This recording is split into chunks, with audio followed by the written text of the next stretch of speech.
अस्सलामुअलैकुम स्टूडेंट्स। तो क्या हाल चाल है आपके? बिल्कुल ठीक ठाक है ना? तो welcome to the fourth lesson of class ninth physics. हम स्टडी कर रहे हैं क्लास नाइन्थ की फिजिक्स को। आज हमारा है लेसन नंबर 4। लेसन नंबर 3 में हमने स्टडी किया था इंटरनेशनल सिस्टम ऑफ यूनिट्स के बारे में, मींस एसआई यूनिट्स के बारे में, और उसी लेसन में हमने स्टडी किया था बेस यूनिट्स के बारे में। आज का जो हमारा टॉपिक है वो है डिराइव्ड यूनिट्स के बारे में। तो बिना कोई टाइम वेस्ट किए लेक्चर को स्टार्ट करते हैं। So my name is Ansar Raza and welcome है आपका हमारे छोटे से और खूबसूरत से चैनल में। तो चलिए कॉपी पेंसिल निकाल लें और लेक्चर को नोट करना स्टार्ट करें और हेडिंग दे दें डिराइव्ड यूनिट्स, और टाइम ना वेस्ट करें, लेक्चर को स्टार्ट करते हैं। तो हम हेडिंग देते हैं डिराइव्ड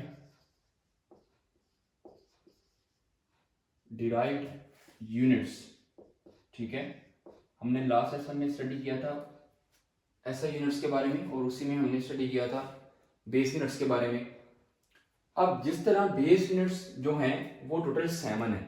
मैंने बताया था बेस क्वांटिटीज भी 7 है, ऑफ कोर्स बेस यूनिट्स भी 7 ही होंगे। अब हमारे पास डिराइव्ड यूनिट्स की कोई लिमिट नहीं है। बेस यूनिट्स की लिमिट है जो कि 7 तक है, इसके अलावा कोई और बेस यूनिट्स नहीं है। लेकिन डिराइव्ड यूनिट्स की कोई लिमिट नहीं है, वो बहुत सारे हो सकते हैं। ठीक है, लेकिन आज हम जो है वो टोटल 7 डिराइव्ड यूनिट्स के बारे में स्टडी करेंगे। तो हमारे पास जो है डिराइव्ड यूनिट्स वो बेस यूनिट्स से ही मिलके बनते हैं।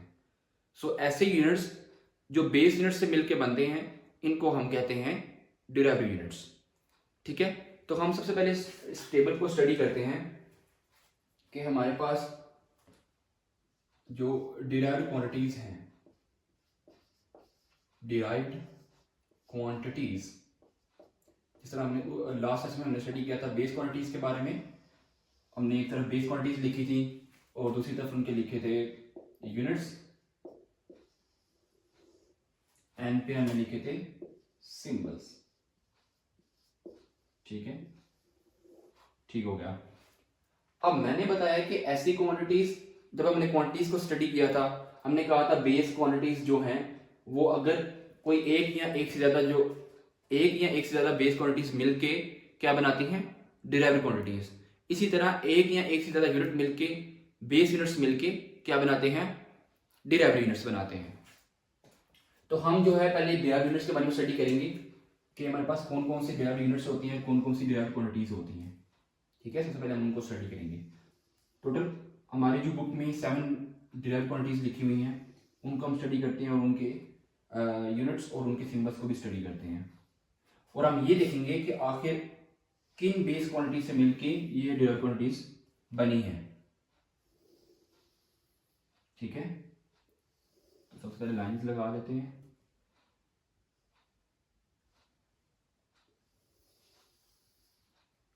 ठीक हो गया, 1 2 3 4 5 6 7। ठीक है, तो सबसे पहले हमारे पास जो डिराइव्ड क्वांटिटी है वो है एरिया, फिर है वॉल्यूम, नेक्स्ट है हमारे पास स्पीड, फिर है हमारे पास फोर्स, प्रेशर, एंड नेक्स्ट है हमारे पास इलेक्ट्रिक चार्ज। ठीक है, एंड लास्ट पे हमारे पास प्लेन एंगल। अब इनके यूनिट्स के बारे में स्टडी करते हैं। एरिया का यूनिट होता है square metre, and of course metre का स्क्वायर। वॉल्यूम का यूनिट होता है क्यूबिक मीटर, यानी कि मीटर का क्यूब। ठीक हो गया। नेक्स्ट हम स्टडी करते हैं स्पीड को। स्पीड का यूनिट है मीटर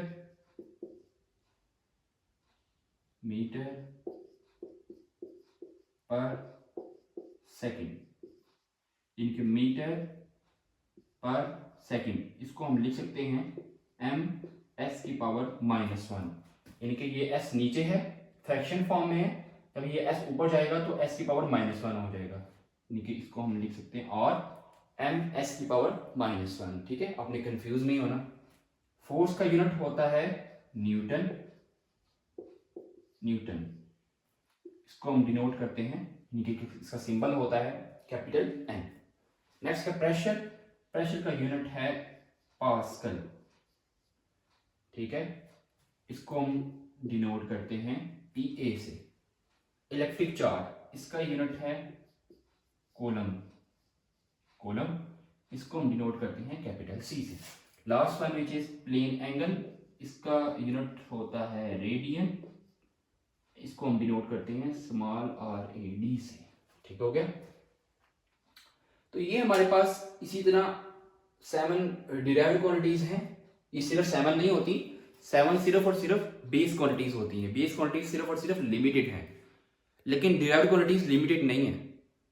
हम बहुत सारी डिराइव्ड क्वांटिटीज को भी स्टडी कर सकते हैं, और भी बहुत सारी, जैसे टॉर्क है, ठीक है, और भी बहुत सारी डिराइव्ड क्वांटिटीज है जिनको हम स्टडी कर सकते हैं। तो अब हम स्टडी करते हैं कि आखिर किस तरह जो है वो डिराइव्ड क्वांटिटीज मिलके बेस क्वांटिटीज को बनाती हैं, यानी कि डिराइव्ड यूनिट्स मिलके बेस यूनिट्स मिलके डिराइव्ड क्वांटिटीज बनाते, डिराइव्ड यूनिट्स बनाते हैं। तो हम कोई एक दो स्टडी करते हैं, इसको हम रिमूव कर देते हैं। कहाँ पे लिखे हैं, चलिए यहाँ पे लिख लेते हैं, यहाँ पे साइड पे स्टडी करते हैं। तो हम एक डिराइव्ड क्वांटिटी को उठाते हैं विच इज एरिया। अब एरिया में हमने स्टडी करना है कि एरिया किस तरह डिराइव्ड क्वांटिटी है और ये किन बेस क्वांटिटी से मिलके बन रही है। अब एरिया का अगर हम फॉर्मूला को स्टडी करें तो फॉर्मूला होता है इसका लेंथ मल्टीप्लाई ब्रेथ, ठीक है, इसका फॉर्मूला होता है लेंथ मल्टीप्लाई ब्रेथ। अब लेंथ का यूनिट क्या होता है, हमने लास्ट सेशन में स्टडी किया था, which is metre, metre multiply breadth का यूनिट, ब्रेथ भी एक किस्म की लेंथ ही होती है, इसका भी यूनिट क्या होगा, मीटर, मीटर हो गया, ठीक है। तो अब देखिए मीटर किसका यूनिट है, मीटर एक बेस यूनिट है, यहां पे भी मीटर लिखा हुआ है, और मीटर मिलके क्या बन जाएंगे, मीटर का स्क्वायर। तो मैंने बताया था लास्ट सेशन में हमने स्टडी किया था लेंथ का यूनिट क्या होता है, मीटर। लेंथ एक बेस क्वांटिटी है और मीटर एक बेस यूनिट है, और मीटर का सिंबल क्या होता है, स्मॉल m, तो m की पावर 2, तो ये क्या एरिया का यूनिट है, ये देखें आ गया एरिया का यूनिट। तो एरिया भी हमारे पास दो बेस क्वांटिटी से मिलकर बना है, इनके दो लेंथ से मिलकर बना है, दो इनके बेस यूनिट्स मीटर से मिलकर बना है। मीटर जो है वो एक बेस यूनिट है, ठीक हो गया। अब नेक्स्ट एक और क्वांटिटी को स्टडी कर लेते हैं, नो इशू। एक और क्वांटिटी लेते हैं, स्पीड ले लेते हैं, स्पीड। स्पीड का हमारे पास फॉर्मूला होता है distance per unit time, distance per unit time. Distance क्या है, डिस्टेंस एक लेंथ ही तो है, डिस्टेंस एक लेंथ ही तो है। अगर मैंने यहां से लेकर वहां तक डिस्टेंस ट्रेवल करना है तो एक वो लेंथ ही तो है, ठीक है। और लेंथ का यूनिट क्या होता है, मीटर, तो ऊपर लिखेंगे मीटर। टाइम, टाइम का मैंने यूनिट लास्ट सेशन में बताया था, सेकंड। मीटर का सिंबल क्या होता है, स्मॉल m, और सेकंड का यूनिट स्मॉल s। तो अगर हम s को ऊपर ले जाएं, नीचे s की पावर 1 है, ऊपर जाएगी तो s की पावर -1। तो अब मुझे बताएं कि स्पीड का यूनिट क्या बना, मीटर पर सेकंड, ये यूनिट लिखा हुआ नहीं। तो अब हमें समझ आ गई है कि किस तरह बेस यूनिट से मिलके डिराइव्ड यूनिट्स बनते हैं, ठीक हो गया। सो हमारे पास टोटल 7 बेस यूनिट्स हैं और 7 ही बेस क्वांटिटीज हैं, और हमारे पास हम बहुत सारे बेस यूनिट्स को मिला के बहुत सारी डिराइव्ड क्वांटिटीज बना सकते हैं। अब एक लास्ट छोटा सा क्विज है, उसका जो ए पार्ट है उसमें लिखा हुआ है, उसने कहा है कि आप जो यूनिट है इलेक्ट्रिक चार्ज का कूलम, इसको as respect to different unit लिखो। यानी कि एक तो इसका यूनिट है कूलम, ठीक है, ये इलेक्ट्रिक चार्ज का यूनिट है कूलम कैपिटल C। इसको अनदर यूनिट में लिखो, यानी कि इसका कोई और यूनिट भी होना चाहिए, वो भी आप लिखो। तो उसका आंसर होगा, इसको हम रिमूव कर देते हैं, इसको रेज कर देते हैं। चलो, तो उसने कहा है कि ये जो इलेक्ट्रिक चार्ज लिखा हुआ है, इलेक्ट्रिक चार्ज का यूनिट क्या होता है, इलेक्ट्रिक चार्ज, इसका यूनिट है कूलम। उसने कहा है इसको किसी और फॉर्म में भी लिखो, ठीक है, इसको किस फॉर्म में लिखो, इसको किसी और फॉर्म में लिखो। अब यहां पे अगर थोड़ा सा डिटेल में चले, ये क्या है, चार्ज, चार्ज का यूनिट होता है Q, चार्ज का सिंबल होता है Q। अभी आप ये छोड़ दें कहां से आया है, ये सिंबल है, बस आप इतना याद रखें, Q equals to I T, ठीक हो गया। अब ये I क्या है, I है करंट, क्या है, करंट। करंट एक बेस क्वांटिटी है, लास्ट टाइम स्टडी किया था ना, बेस क्वांटिटी है। अब बेस, इस बेस क्वांटिटी का यूनिट क्या है, करंट का यूनिट याद करो क्या है, एम्पेयर। कूलम, चार्ज, चार्ज का यूनिट क्या है, कूलम, हम इसकी जगह लिख लेते हैं C, यानी कि इसका यूनिट C है। ये एक बेस क्वांटिटी है करंट, करंट का यूनिट है A which is ampere. Ampere, ampere का सिंबल क्या था, कैपिटल A। एंड ये है टाइम, टाइम का यूनिट मैंने बताया था क्या है, अभी लिखा तो है, सेकंड। सेकंड का सिंबल क्या है, स्मॉल s। तो हमारे पास चार्ज का ये दूसरा यूनिट आ गया which is ampere second, ampere second आ गया, समझे बात को। ये चार्ज है, चार्ज का formula Q equals to I T। अब इस चार्ज का फार्मूले की जगह हमने इस, यानी कि ये जो चार्ज लिखा हुआ है Q, इसका जो हमने यूनिट लिख दिया है कूलम, विच इज, जिसको हम, इसका सिंबल होता है कैपिटल C, हमने वो लिख दिया। ये है current, electric current, electric current का सिंबल क्या होता है, यूनिट क्या होता है, एम्पेयर, एम्पेयर का सिंबल क्या है, कैपिटल A। ये है टाइम, टाइम का हमारे पास यूनिट क्या होता है, सेकंड, सेकंड का सिंबल क्या होता है, स्मॉल s। तो हमारे पास कूलम का अनदर यूनिट आ गया विच इज एम्पेयर सेकंड। क्या है, कूलम का हमारे पास डिफरेंट यूनिट आ गया है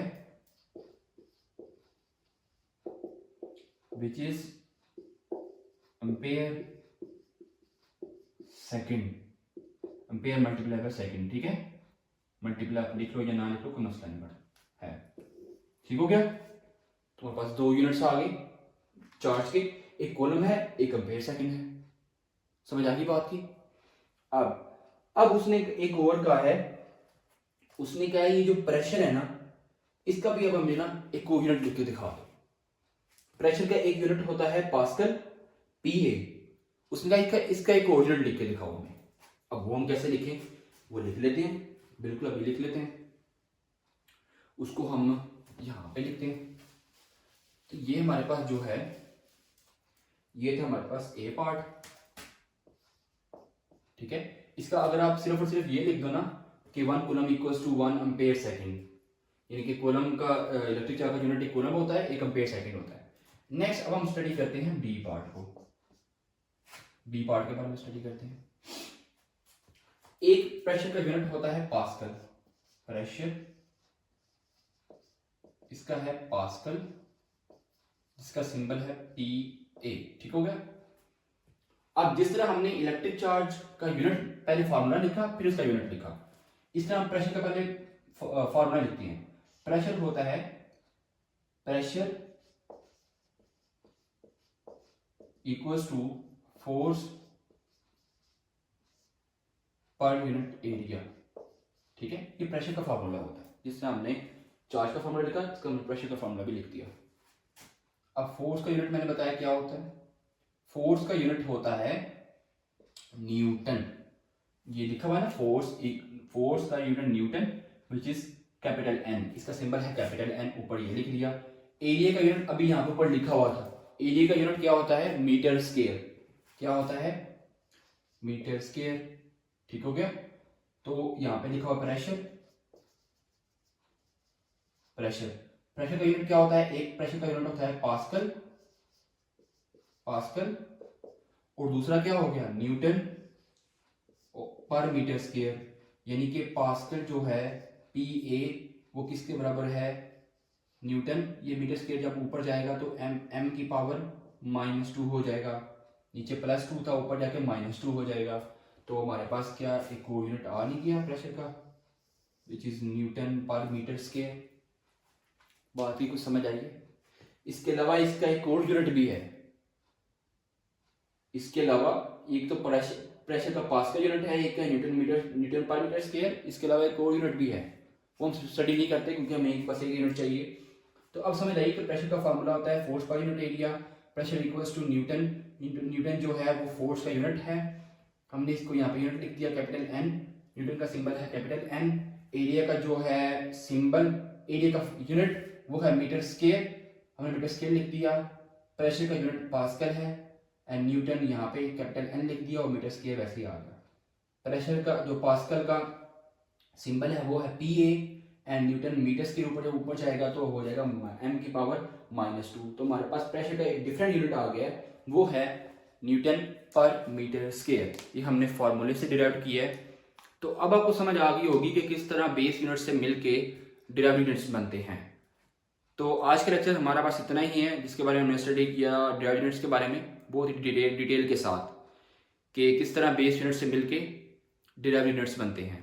और हमने 2-3 बेस यूनिट्स लेके 2-3 बेस क्वांटिटीज़ लेके उनको स्टडी किया कि किस तरह जो है कि हमने फार्मूले के ज़रिए डिराइव यूनिट्स को डिराइव किया है, यानी कि बेस यूनिट्स को हमने कंबाइन करके एक डिफरेंट यूनिट्स बनाए हैं, जिनको हम क्या कहते हैं, डिराइव यूनिट्स कहते हैं।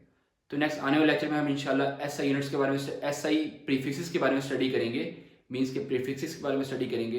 तो आज के लिए इतना ही, अपना बहुत सारा ख्याल रखिएगा। अल्लाह हाफिज़।